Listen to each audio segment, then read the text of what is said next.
आत्मानंद रसिक साथियों को संबोधि श्री का जय जिनेन्द्र नमस्कार। ये अजीव द्वार का समापन का समय है। अजीव द्वार के समापन में निष्कर्ष यानी मक्खन यानी कि उसका सारांश निकालते हुए, निर्णय निकालते हुए पंडित बनारसी दास जी सबसे पहले बता रहे हैं कि अज्ञानी जो जीव होता है ना, उसका मूल स्वभाव कैसा होता है। मूल स्वभाव यानी वो होता तो चेतन है, अचेतन नहीं होता, लेकिन उसका लक्षण क्या होता है। चेतन जीव अजीव अचेतन लक्षण भेद उभय पद न्यारे, सम्यक दृष्टि उदोत विचक्षण भिन्न लखे लख के निर्वारे, जे जग माहि अनादि अखंडित मोह महामद के रखवारे, ते जड़ चेतन एक कहें तिनकी फिर टेक टरे नहीं टारे। क्या कह रहे हैं कि जीव का लक्षण है चैतन्य है, चैतन्य गुण वाला जीव होता है, और अजीव का लक्षण होता है जिसमें चैतन्य नहीं होता, अचेतन, वो अचेतन कहलाता है, वो अजीव होता है। दोनों के लक्षण और भेद, उभय माने दोनों के लक्षण और भेद अलग अलग होते हैं। हाँ, लक्षण और गुण आपको बताए थे ना कि गुण से भी पदार्थ की पहचान होती है, किंतु सही पहचान होती है लक्षण से। तो चैतन्य है जीव का लक्षण और अजीव का लक्षण है अचेतनपना। दोनों के लक्षण और भेद अलग अलग हैं, न्यारे न्यारे हैं। और क्या बताते हैं, सम्यक दृष्टि उदोत विचक्षण, और जिनको विचक्षण लोग यानी बुद्धिमान, समझदार, आत्मार्थी जो जीव होते हैं ना, उन विचक्षण यानी चतुर जीवों का, समझदार जीवों का एक लक्षण है सम्यक दृष्टि का प्रकाश। उनके अंदर में सम्यक दृष्टि का प्रकाश हो जाता है, भिन्न लखे लख के निर्वारे, और वो जड़ और चेतन को सम्यक दर्शन के प्रकाश में अलग अलग देखते हैं। जीव को और अजीव को यानी जड़ और चेतन को वो सम्यक दृष्टि हो जाने के बाद, वो प्रकाश प्राप्त हो जाने के बाद भिन्न लख है, अलग अलग देखते हैं। और लख क्या, निर्वारे, निर्वारे मने उनको अलग अलग निश्चय कर लेते हैं, पक्का कर लेते हैं, भाई ये चेतन है और ये अचेतन है। यानी देह का और आत्मा का उनको बिल्कुल पक्का पता चल जाता है, अलग अलग निर्णय हो जाता है, शुद्ध निर्णय हो जाता है। जे जग माहि अनादि अखंडित, अभी ये तो सम्यक दृष्टि का लक्षण बता रहे हैं। अब जिनको सम्यक दृष्टि प्राप्त नहीं होती उनके बारे में बात कर रहे हैं, मूल स्वभाव वाले। जे जग माहि अनादि अखंडित मोह महामद के मतवारे, जो इस जगत में मद, मद कहते हैं अभिमान, घमंड, असत्य, मोह और महामद, तो इन दोनों के जो रस में, इन दोनों के मतलब घमंड में, इन दोनों के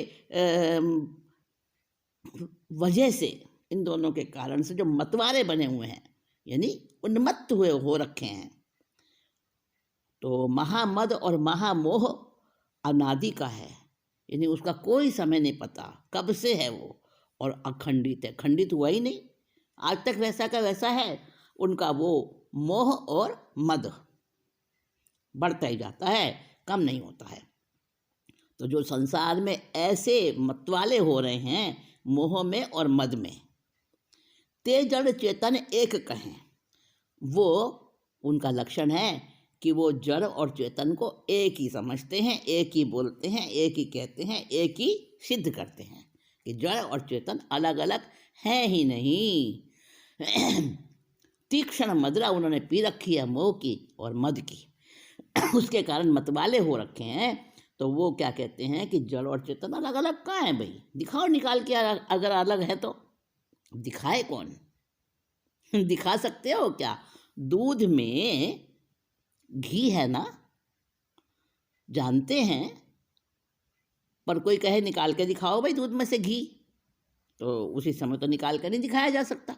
हाँ, उसकी प्रोसेस करेंगे, उसको गर्म करेंगे, उसको जमाएंगे, दही बनाएंगे, उसके बाद उसको मथेंगे, फिर जाके तपाएंगे, फिर घी निकलेगा। अब कोई दूध देख के उसमें कहता है कि इसमें से हमें घी दिखाओ, तभी हम मानेंगे दूध में घी होता है। कैसे निकाल सकते हैं? उस समय दिखाए कैसे? तो वो कहते हैं जड़ और चेतन एक हैं, तो भाई हमको दिखाओ। अलग अलग हैं तो हमको दिखाओ, हम तो एक ही मानते हैं और एक ही जानते हैं और एक ही सिद्ध करते हैं इन्हें।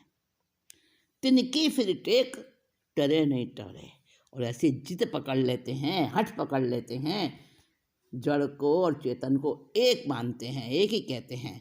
और ऐसी उनकी जबरदस्ती की जो जिद है वो टालने से भी नहीं टलती। यानी उन्हें कितना भी समझा दो, कितने भी उनके सामने उदाहरण दे दो, कितनी ही सरल विधि से उनको बता दो, वो तो नहीं मानेंगे। अब भाई आत्मा तो निकाल के दिखाया नहीं जा सकता, वो तो इंद्रिय गोचर है ही नहीं, इंद्रिय गम्य है ही नहीं, इसीलिए तो उसको अलिंग कहा है, अलिंग ग्रहण। तो अब जो नो इंद्रिय गेज अमुक्त भावा, अमुक्त भावा भी हो ही नित्य, मतलब जो इंद्रिय से ग्रहण करने योग्य नहीं है वे अमूर्त पदार्थ होते हैं, और अमूर्त पदार्थ इंद्रियों से नहीं जाने जा सकते। तो कैसे दिखाया जाए उन्हें? पर वो तो जिद ठाने बैठे हैं, ऐसा उनका मूल स्वभाव का ऐसा लक्षण बता रहे हैं। फिर बता रहे हैं जो जान जाता है, समझदार होता है, सम्यक दृष्टि का उद्योत जिसमें मतलब प्रकाशित हो रहा है, तो ऐसा ज्ञाता जो है वो बताते हैं कि वो जान जाता है, वो जान जाता है कि ये संसार क्या है, तो नाटक है, नाटक। किसका नाटक है? किसका नाटक है? ये सारे पुद्गल का नृत्य है। उसके लिए बताते हैं कि वो ज्ञाता, वो दृष्टा, वो समझ जाता है कि ये तो मेरे मनोरंजन की चीज़ है, बस मैं तो देख रहा हूँ और मज़े ले रहा हूँ बस। तो उसको समझ में आ रहा है कि ये सारा नाटक, ये सारा नाच, ये सारी उठा पटक अखाड़ा, ये सब पुद्गल का है, और मैं तो बस देखने वाला हूँ, जानने वाला हूँ। तो क्या बता रहे हैं? या घट में ब्रह्म रूप अनादि विशाल महा अविवेक अखारो, तामही और स्वरूप न दीसत पुग्गल नृत्य करे अति भारो। फेरत भेख दिखावत कौतुक सौंझ लिए वर नादि पसारो, मोह सो भिन्न जुदो जड़ सो चिन मूर्ति नाटक देखन हारो। समझ गए? कोई जो मूढ़ हैं, जिद्दी हैं, अनादि से मिथ्या दृष्टि हैं, मोह और मद के मदिरा पिए हुए हैं, वो एकांत पक्ष की बात करते हैं। कहते हैं बस ब्रह्म है और कुछ है ही नहीं उसके सिवा। कोई कहते हैं अरे आत्मा तो अंगूठा प्रमाण है, कोई कहते हैं चावल के दाने जितना है बस आत्मा तो, और कोई कहते हैं बस मूर्तिक है आत्मा, तो मूर्तिक है ही नहीं, मूर्तिक ही है वो तो। और सब अज्ञानी है, क्योंकि एकांत पक्ष को लेकर चल रहे हैं। और जो समझदार है उसे तो सब नाटक दिखाई दे रहा है पुद्गल का, उसे तो अखाड़ा दिख रहा है। तो ज्ञाता का विलास क्या है? या घट में ब्रह्मरूप अनादि विशाल महा अविवेक अखारो।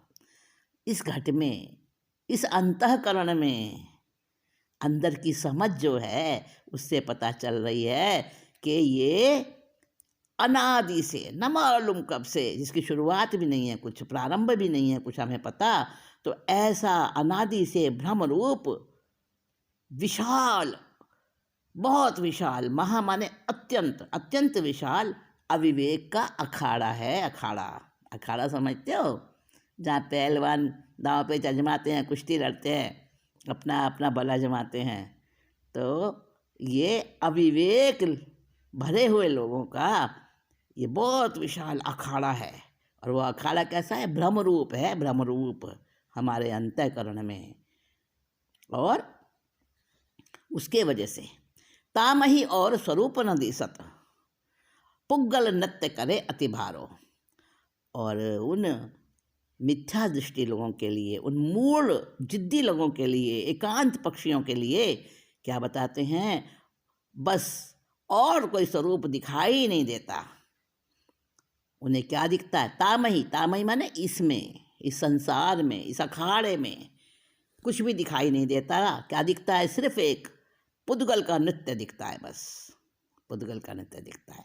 अब मिथ्या दृष्टि के लिए लेंगे, मूढ़ व्यक्तियों के, अज्ञानियों के लिए लेंगे तो ऐसे समझ सकते हैं कि उन्हें तो सिर्फ पुद्गल ही पुद्गल दिखता है। और समझदार ज्ञाता के हिसाब से लेंगे तो ज्ञाता समझता है अरे सब पुद्गल का नृत्य है, ये जो कुछ भी दिख रहा है ना पदार्थ, सब पुद्गल है और मैं बस इसका देखने वाला हूँ। और ये पुद्गल क्या कर रहा है? फेरत भेख, भेख माने वेश, वेशभूषा, यानी अपने अपने वस्त्र बदल के, अपने फॉर्म्स बदल बदल के, पर्याय बदल बदल के, फेरत भेख बदलता है। कभी नारक बन जाता है, कभी त्रियंच बन जाता है, कभी पशु बन जाता है, कभी कीड़ा बन जाता है, कभी पक्षी बन जाता है, कभी सांप, कभी बिच्छू, न मालूम कितने रूप बनाता है। ये शरीर, ये पर्याय, ये नाम कर्म के सारे पुद्गली तो हैं और क्या हैं? फेरत भेख यानी अपने भेष बदल बदल के, दिखावत कौतुक, और अपनी कौतुक दिखाता है, अपने कर्तव्य दिखाता है। सौंज लिए वर्णादि पसारो, और इसने अपने पुद्गल ने क्या किया है? अपने कौतुक दिखाने के लिए अलग अलग प्रकार के वर्ण, गंध, रस, स्पर्श, अलग अलग प्रकार के शब्द, अलग अलग प्रकार के दृश्य सौंजी लिए। सौंजी लिए माने इकट्ठे कर लिए हैं, है ना? इकट्ठे कर लिए हैं। कभी कोई अलग अलग रंग के, अलग अलग शब्दों के, अलग अलग डिजाइन के, अलग अलग काल के, अलग अलग रूप के, और अलग अलग स्वाद के, अलग अलग गंध के। इसने कई प्रकार के वर्णादि इनका पसारा, यानी विस्तार फैला दिया है। मोह सो भिन्न जुदो जड़ सो, जो देखन वाला है ना, देखनहारा, observer, observer of universe. Observer of universe कौन है? मैं, आत्मा। तो वो देखनहारा है, यानी देखने वाला है। दृश्य है तो कोई दर्शक भी चाहिए ना। तो वो दर्शक कैसा है? जो मोह से भिन्न है और जड़ से पृथक है। जड़ से भी अलग है और मोह से भी अलग है, और चैतन्य मूर्ति है वो ये सारा नाटक देख रहा है पुद्गल का। ये नहीं, एक ही सवैये में मिथ्या दृष्टि की बात भी बता दी और सम्यक दृष्टि की दृष्टि भी बता दी, दोनों की समझ बता दी। उसको तो और कोई दिखता ही नहीं है। जड़ मिथ्या दृष्टि को तो बस पुद्गल ही पुद्गल का नृत्य दिखाई देता है। अखाड़े में जैसे नृत्य हो रहा है, रंगमंच पे जैसे नाटक हो रहा है, बस उसे तो वही सब कुछ लगता है, वही सत्य जीवंत लगता है। और जो सम्यक दृष्टि है, जो देखन वाला है, आत्मा है, जो सदा शुद्ध है, वो जो मोह से अलग है, जो जड़ से भी अलग है, यानी चैतन्य है, वो चिन्ह मूर्ति है, यानी चैतन्य स्वरूप है, वही इस नाटक को देखने वाला है। अब ये देख किससे रहा है? वो देख कैसे रहा है? भेद विज्ञान उसका वैसा फलित हो गया है, उस भेद विज्ञान से देख रहा है। तो कैसा भेद विज्ञान है? अब उस भेद विज्ञान की बात बता रहे हैं। जैसे करवत एक काठ बीच खंड करे, जैसे राजहंस निर्वारे दूध जल को, तैसे भेद ज्ञान निज वेदक सकति सेति भिन्न भिन्न करे, चिदानंद पुद्गल को अवधि को धावे मन पर्य की अवस्था पावे, उमग के आवे परमावधि के थल को। याही भांति पूरन स्वरूप को उद्योत धर करे प्रतिबिंबित पदार्थ सकल को। देखिए कितनी मधुर बात कह रहे हैं, सत्य बात कह रहे हैं। पंडित बनारसी दास कहते हैं कि जैसे करवत यानी आरा, जो लकड़ी चीरती है ना, आरा मशीन देखी होगी आपने, बड़े बड़े लकड़ों को खंड खंड कर देती है। तो जैसे वो आरा होता है, एक बड़ा सारा काठ उसके बीच में उसके टुकड़े टुकड़े कर देता है, बीच खंड करे यानी उसके 2 टुकड़े कर देता है, वो अलग और वो अलग। जो एक दिख रहा था उसके अलग अलग करके खंड कर देता है। जैसे दूसरा उदाहरण देते हैं, जैसे राजहंस निर्वारे दूध जल को। एक राजहंस एक ऐसा हंसों की एक विशेष किस्म होती है। राजहंस बड़ा पवित्र होता है वो, तो वो मानसरोवर पर ही मिलता है, वहीं रहता है वो, बस मोती चुगता है वो। तो राजहंस जो है ना, उसके एक ऐसी क्वालिटी होती है उसके अंदर कि दूध और पानी मिला के अगर उसके सामने रखा जाए तो वो पी जाएगा, पानी छोड़ देगा, दूध पी जाएगा मिले हुए में से। तो अलग अलग कर दिया ना उसने, तो पानी अलग हो गया, दूध अलग हो गया।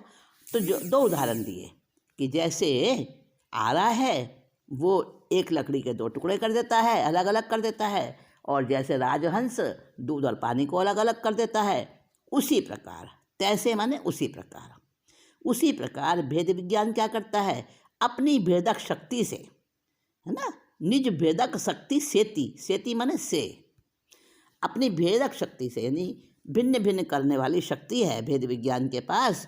तो उस भेद ज्ञान की भिन्न भिन्न करने की शक्ति से, भेदक शक्ति से वो चिदानंद और पुद्गल को भिन्न भिन्न कर देता है। भिन्न भिन्न करे चिदानंद पुद्गल को। तो आत्मा है और पुद्गल है, दोनों को अलग अलग करके दिखा देता है, बता देता है बिल्कुल। अवधि को धारे। और जब भेद विज्ञान इतना प्रबल हो जाता है, इतनी शुद्धता आ जाती है आत्मा के अंदर, तो फिर मति और श्रुति ज्ञान के साथ ही क्या हो जाता है, अवधि ज्ञान भी हो जाता है। ठीक है ना। और अवधि ज्ञान बढ़ते बढ़ते बढ़ते बढ़ते वो अवधि ज्ञान क्या हो जाता है, वो परम अवधि ज्ञान बन जाता है। अवधि ज्ञान क्या बन जाता है, परम अवधि ज्ञान बन जाता है। ठीक है। तो अवधि ज्ञान बढ़ते बढ़ते क्या बन गया, परम अवधि ज्ञान बन गया। तो अवधि को धावे मन पर्य की अवस्था पावे।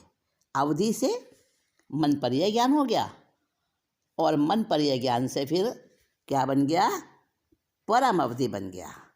मन पर्य ज्ञान जो कि मन के अंदर उछलती हुई तरंगों को पकड़ लेता है, और उससे पता चल जाता है कि व्यक्ति मन में क्या सोच रहा है। तो पहले अवधि ज्ञान हुआ, फिर मन पर्याय ज्ञान हुआ, फिर उसके बाद परम अवधि आ गया। परम अवधि यानी उत्कृष्ट, सबसे उत्कृष्ट अवधि ज्ञान परम अवधि होता है, यानी जो केवल ज्ञान से एक समय पहले का। और जिसको परम अवधि हो जाए उसको तो मन पर्याय आवे या ना आवे, परम अवधि होने के बाद केवल ज्ञान आता ही आता है।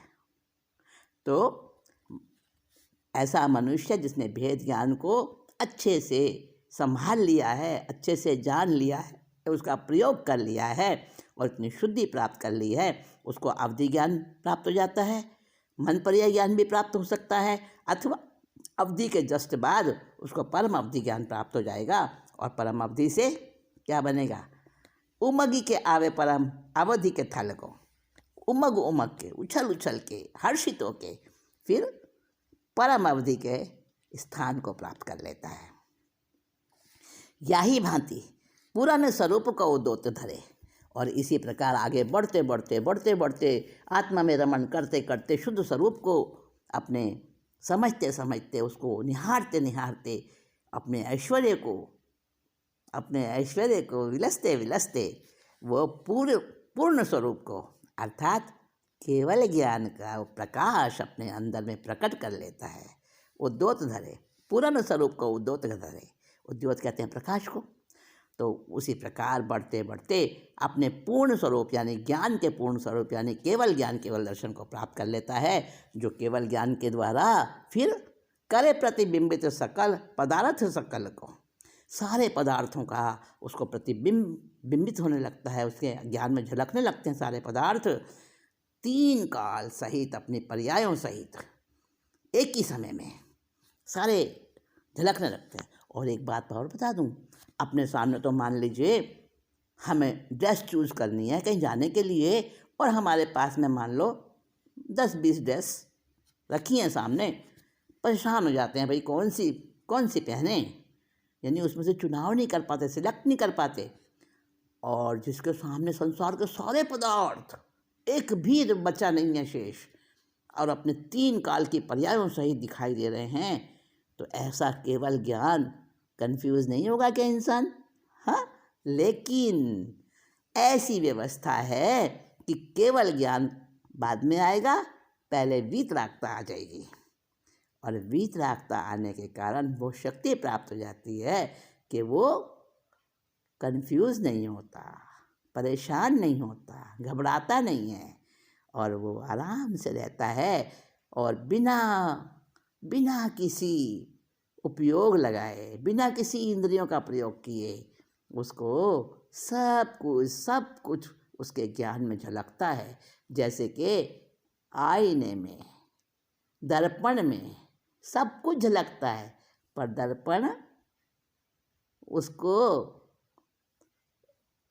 दर्पण उसको प्रयत्न नहीं करता अपने अंदर झलकाने का। दर्पण सामने है, वस्तु सामने आती है, उसमें झलकने लगती है, प्रतिबिंबित होने लगती है। इसी प्रकार केवल ज्ञान लोक अलोक के संपूर्ण पदार्थ उसमें प्रतिबिंबित होते हैं, ऐसे अपने स्वरूप को प्राप्त कर लेता है। तो एक बात सोचने की है, यहाँ पर जीव की बात बताई जो तो ठीक है पहले अधिकार में, अजीव की बात क्यों बताई? क्योंकि सोने की परख तभी होगी जबकि पीतल और सोने के अलग अलग लक्षण और गुण समझ में आ जाएं। हीरे की परख तभी होगी जबकि हीरा और कांच दोनों का भेद समझ में आ जाए।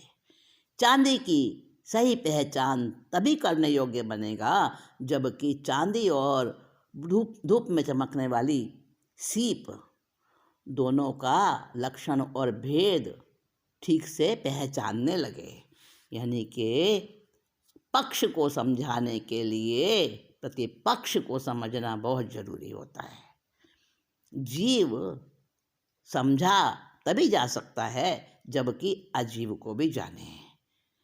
तो अचेतन पदार्थ जो अमूर्तिक होते हैं, हमारे 5 शाश्वत द्रव्य जो हैं, जैन दर्शन में बताए हैं 5 द्रव्य शाश्वत, जिनसे ये लोक बना है, जिनसे सारे प्राणी सब कुछ है उसी के कारण।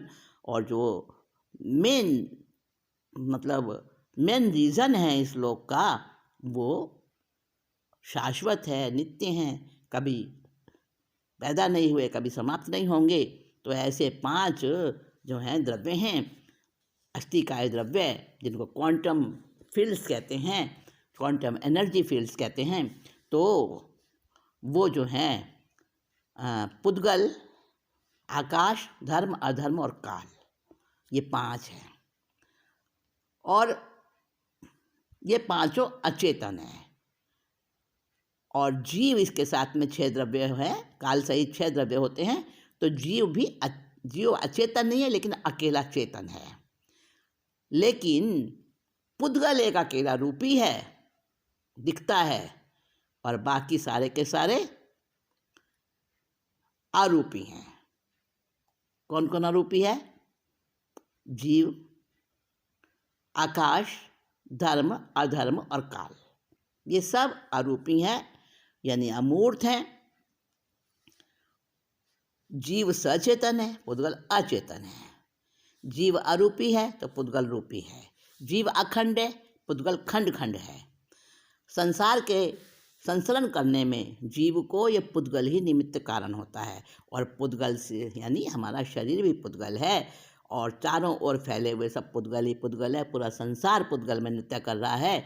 तो जब ये समझ आता है भेद विज्ञान से, तब पुद्गलों में जो उसे पता चल जाता है ये अनिष्ट है, इष्ट अनिष्ट का भेद पता चल जाता है। फिर उसे राग द्वेष होता नहीं है, संसार में भ्रमता नहीं है, और संसार को, सब चीज़ों को नाटक समझता है। पुद्गल जन्य जितने भी पदार्थ हैं उनको नाटक समझता है। अब कोई कहे भाई आत्मा कहाँ है, हमें दिखा दो, तो भाई आत्मा तो दिखती नहीं है, इंद्रियों से दिखती नहीं है, इन चर्म चक्षुओं से दिखेगी कैसे? तो अपने शरीर में कहीं भी दबाओ, जितना भी शरीर है उसमें सारे हमारे आत्म प्रदेश फैले हुए हैं। देह प्रमाण है आत्मा, जिसको जैसी देह मिली है, चींटी को मिली है तो चींटी जितने आत्म प्रदेश हैं उसमें समा गए हैं। हाथी को भी उतने ही आत्म प्रदेश हैं। आत्मा का एक ही साइज है, सबका अलग अलग है नहीं, सबके समान आत्म प्रदेश हैं। तो जहाँ कहीं शरीर को दबाओगे तो पता चलेगा, अपने शरीर को दबा कर देखना, जहाँ पता चले स्पंदन होता है, तकलीफ होती है, पिन चुभाओ जरा सा, कहीं भी चुभा लो पूरे शरीर में, हर जगह दर्द होगा। तो बस जहाँ जहाँ दर्द हो रहा है वहीं वहीं चेतना है और वहीं आत्मा है। तो नरम नरम सा, जहाँ कुछ काला सा, कुछ खारा सा, सुगंध दुर्गंध जैसा जो प्रतीत हो रहा है, वो शरीर है, वो पुद्गल है, वो जड़ है, वो अचेतन है, नाशवान है, पर पदार्थ है। तो उससे उन दोनों को हमने जो अहम बुद्धि कर रखी है शरीर में, उस अहम बुद्धि को हटाना, और शरीर संबंधी धन है, पुत्र है, स्त्री है, पत्नी है, पति है, जो भी कोई रिश्ते हैं, और संपत्ति है, जायदाद है, वस्त्र हैं, पात्र हैं, और जितने भी पदार्थ संसार के, उन सबको जो अपना मान रखा है, ये मिथ्या ज्ञान है। और स्व को और पर को अलग अलग समझना, इसी का नाम भेद विज्ञान है, इसी का नाम प्रज्ञा है। जैसे राजहंस दूध और पानी को पृथक पृथक कर देता है, हम तो फिर मनुष्य हैं। और अपने विवेक के द्वारा जीव और पुद्गल का पृथक्करण करना, पुद्गलों से अहम बुद्धि राग द्वेष हटाना और अपने स्वभाव में लग जाना, यही तो हमारे इस मनुष्य जीवन का लक्ष्य है। इसीलिए कहा है, तेरो घट सरता में तू ही है, तमलता को तू ही मधुकर है, सुवास पहचान रे। ठीक है ना? तेरा आत्मा जो है वो एक सरोवर है, उसमें तू ही कमल है, उस सरोवर का तू ही उसका मधुकर है, यानी भंवरा है, और उस सुवास को भी तू ही ग्रहण करने वाला है। उसको पहचान ले, अपनी आत्मा को जान ले, और जीव और अजीव दोनों का भेद कर ले। तो ये अंत में निष्कर्ष निकालकर पंडित बनारसी दास ने हमें समझाया है। और इसके बाद कर्ता कर्म क्रिया द्वारा आएगा कि कर्ता कौन है और हम किसे कर्ता समझते हैं, कर्म क्या है, हमने क्या कर्म को समझ रखा है, और क्रिया और अक्रिया क्या है। ये सारा का सारा अब आने वाला है, तो हम उसको भी अपने समय पर समझेंगे। आज इतनी ही बात कहकर आज की मीटिंग को मैं विराम देती हूँ।